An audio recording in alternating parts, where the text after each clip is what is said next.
Around the middle of this week, the first chitenges with a new motif started appearing. These colorful wraparound cloths, often worn by Zimbabwean women, tend to reflect the country's political landscape and thus, over the past almost 40 years, have frequently displayed a portrait of Robert Mugabe.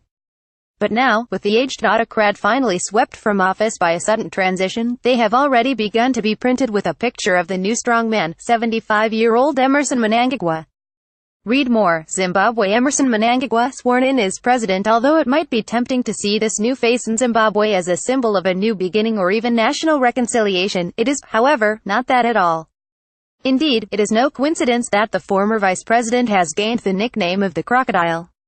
Since the 1970s, Mnangagwa, loyally devoted to his political mentor, has done the dirty work for Mugabe, at first as a bodyguard, later as head of the Secret Service and finally as a general henchman. The new leader is responsible not only for the brutal murder of thousands of government opponents and activists but also the slaughter of white farmers.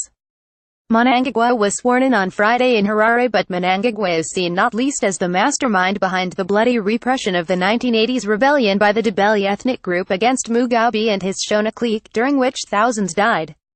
It is hard to imagine that the Ndebele in the disadvantaged south of the country will now be happy to extend their hand to the new president in reconciliation. Read more. Zimbabwe's Emmerson Mnangagwa returns. What's next?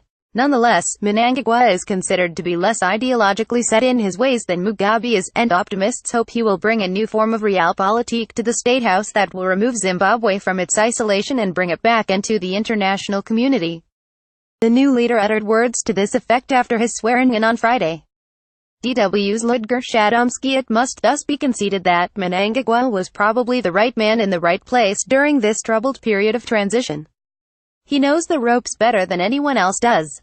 But when Zimbabweans have called out chitenges, the local version of change, over the past few days, they cannot have meant a 75-year-old whose political and Secret Service career has been as closely intertwined with the old system of Mugabe as Mnangagwa's.